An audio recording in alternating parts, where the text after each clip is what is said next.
بسم الله الرحمن الرحيم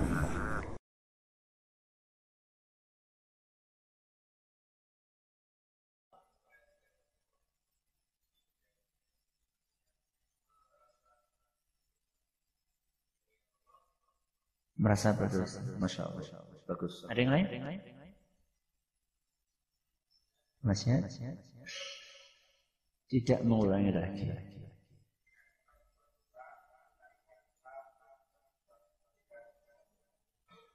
Masya Allah, bagus jawabannya. Tapi bukan itu yang saya ingin. Dihargai toh, masa nggak dihargai? Bagus, ada yang mau nyoba lagi? Yang pertama, level yang paling tinggi. Setelah berbuat dosa maksiat, dia merasa bersalah.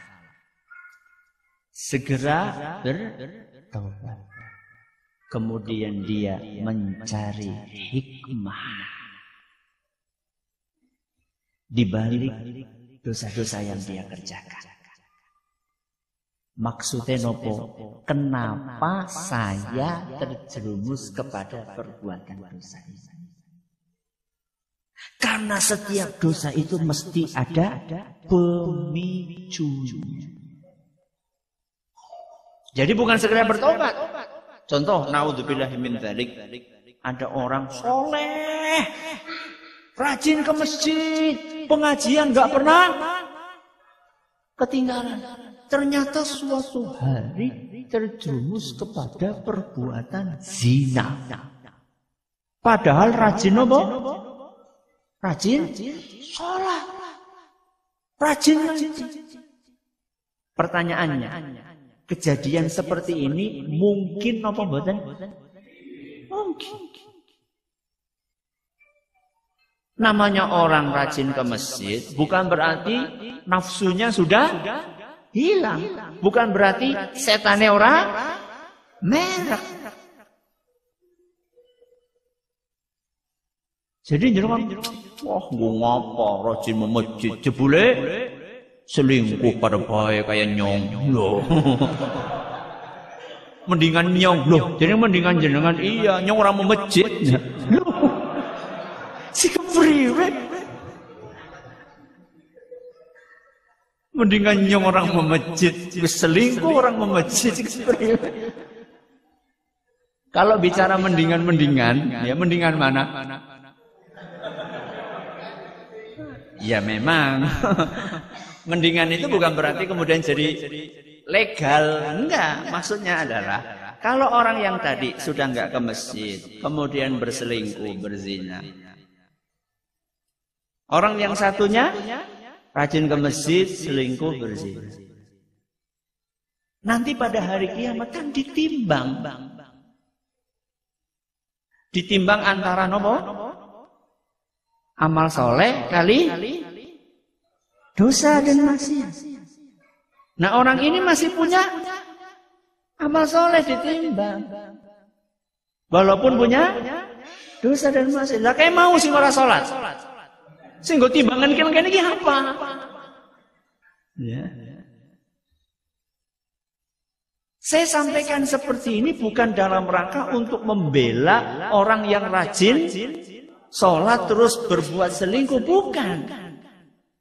Akan tetapi saya ingin menjelaskan bahwa orang yang rajin ibadah itu bukan berarti dia adalah orang yang suci dari perbuatan dosa dan maksiat. Orang yang rajin beribadah kepada Allah Subhanahu wa taala bisa saja dia terjerumus kepada perbuatan maksiat. Cuman orang ini segera bertaubat, kemudian dia mencari hikmahnya apa? Kenapa saya bisa terjerumus kepada perbuatan dosa ini? Zina misalnya. Gak ada yang namanya orang zina, ujuk-ujuk jarang. Tiba-tiba berzina itu jarang. Pasti ada apanya? Pasti ada mukodimah. Zina mukodimah. Jenengan mukodimah artinya apa sih? pembukaan, pendahuluan, mesti ana pendahuluan ya, orang ujuk-ujuk. Orang ceritane ketemu wong wadon, zina yuk, ayo. Pasti ada apanya? Ada mukadimahnya. Biasanya dari mana? Dari mata biasanya. Pancen sih rajin memecit. Begitu selesai, assalamualaikum, assalamualaikum. Ayo temen. Setiap hari seperti itu. Lama-lama kok disit lagi, jadi urung metu. Ah, wis metu kok barengi metu. Assalamualaikum ukhti. Manggilnya ukhti. Lama-lama kemudian pin BB-nya berapa? Akhirnya lanjut. Mau belajar Al-Quran enggak? Ya. Silakan datang ke rumah. Lama-lama terjerumus kepada perbuatan zina. Orang yang level pertama ini, setelah dia terjerumus kepada perbuatan maksiat, dia berusaha untuk mencari tahu ini pemicunya apa. Oh iya, saya kemarin awalnya karena mata. Berarti nopo? Besok matanya dijaga. Ini loh orang yang level pertama. Tidak cukup hanya berhenti beristighfar, tapi dia akan terus memperbaiki diri. Kira-kira apa yang menyebabkan saya terjerumus kepada perbuatan ini? Karena setiap maksiat akan menghasilkan maksiat berikutnya. Setiap dosa akan membuahkan dosa berikutnya. Itu kaidahnya seperti itu. Ada seorang ulama bernama Amr bin Murrah. Sinten? Amr bin Murrah. Beliau pernah berkata, "Nazartu ila imra'atin fa'ajabatni." Aku pernah melihat seorang wanita dan aku sampai kagum-kagum dengan kecantikan. Tentunya yang dimaksud dengan wanita ini bukan istrinya ya. Kalau istrinya tidak apa-apa, jangan kagum dengan kecantikan istri tidak apa-apa. Ini tentunya wanita yang lainnya. Ya, wanita yang lain. Fakaffa au fakuffa basori. Setelah itu mataku buta. Mataku buta. Fa arju an yakuna dzalika kaffarah. Dan aku berharap mudah-mudahan butanya mataku itu bisa menebus dosa yang aku kerjakan.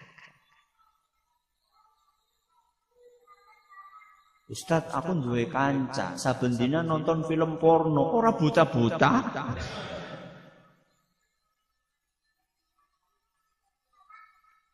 Allah Subhanahu wa ta'ala ketika sayang kepada hambanya akan segera diingatkan. Jadi jangan merasa bangga, unyung berarti lebih hebat kayak dari ulama kayak. Allah Subhanahu wa ta'ala ketika sayang kepada hambanya akan segera diingatkan. Dan hamba yang beriman ketika diingatkan segera dia memperbaiki diri. Makanya ketika beliau ulama tersebut buta, dia tidak menyalahkan Allah Subhanahu wa ta'ala. Dia langsung, ya Allah, moga-moga dia bisa nebus dosa. Dosa akan memicu dosa berikutnya. Ulama yang lain namanya Imam Sufyan Ats-Tsauri. Sinten?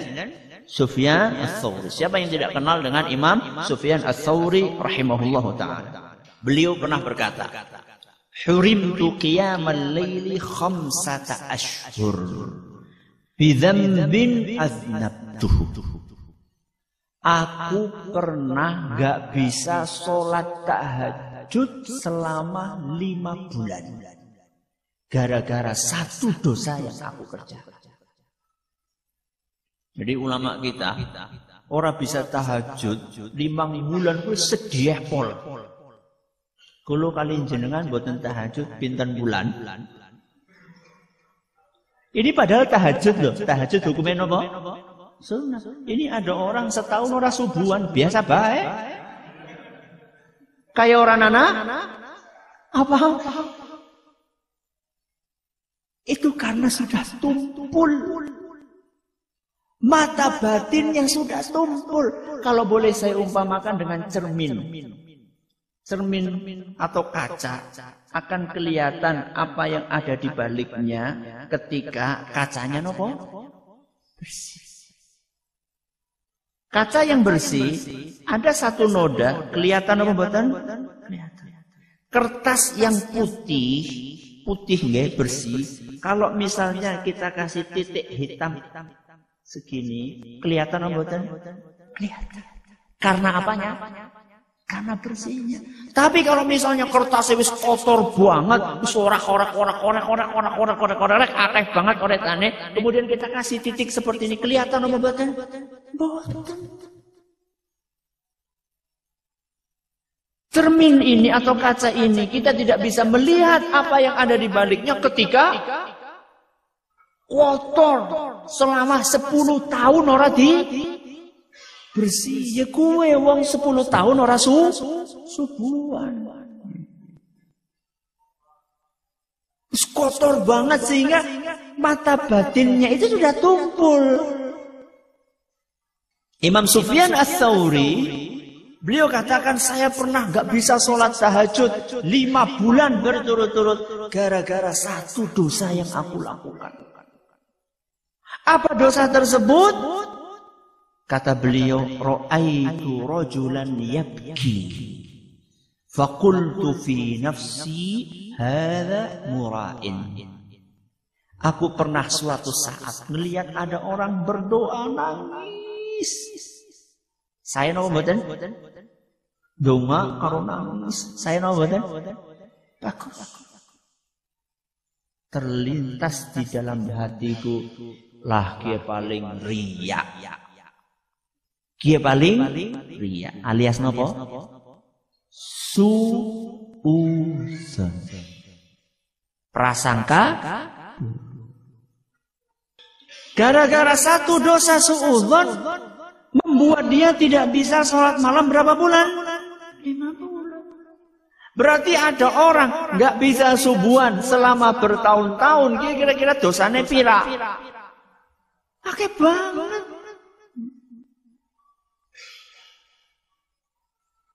Ustaz, kalau sudah terlanjur seperti itu, apa yang bisa dibersihkan? Saged napa mboten?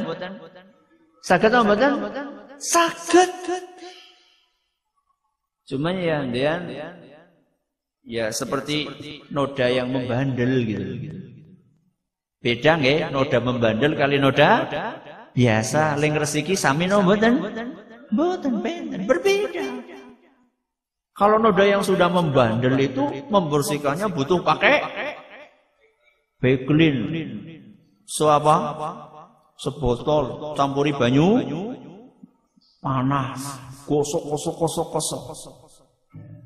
Itu resiko ketika kita membiarkan dosa itu menumpuk.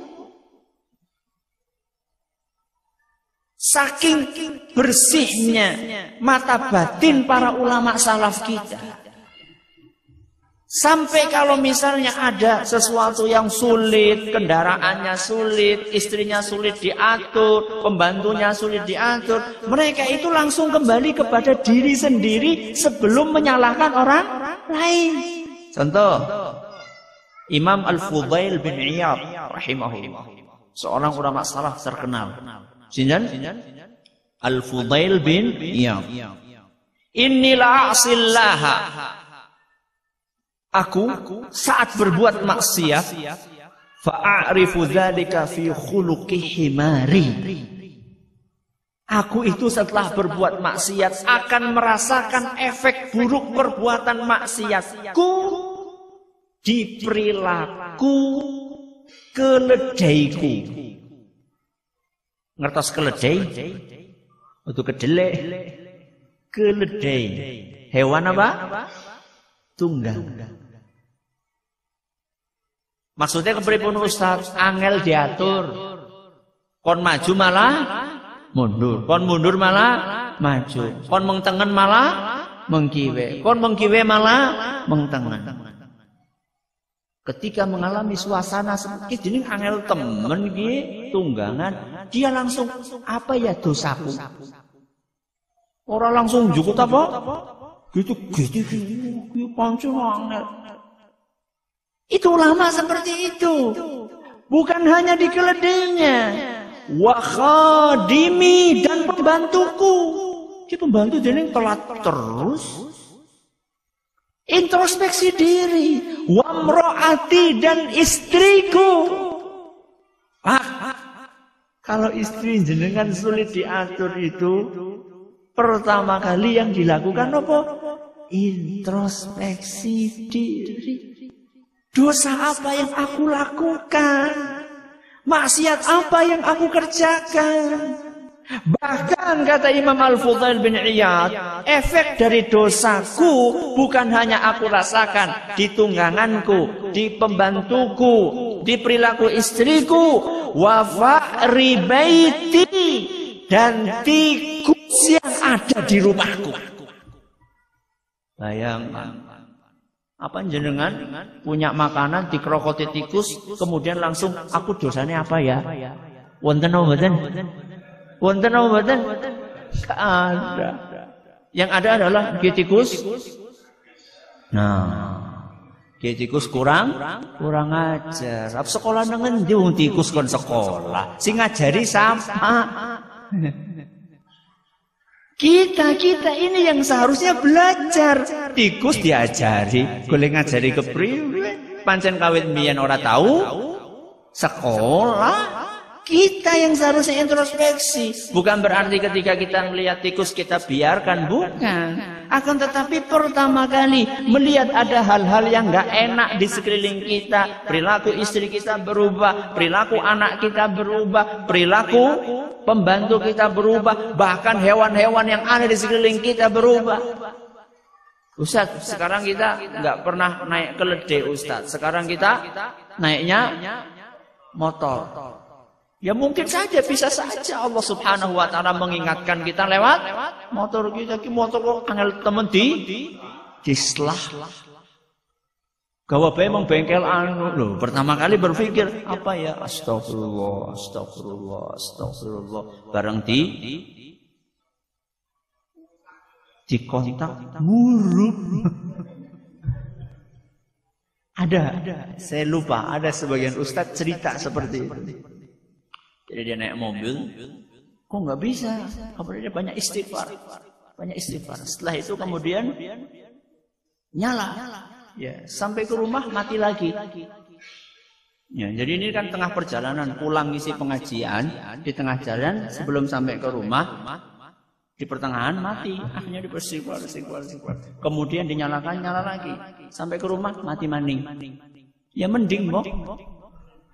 Daripada jalan terus, beristighfar. Beristighfar. Nah kita ini kenapa kok tidak seperti para ulama kita dahulu? Satu dosa cepat sadar.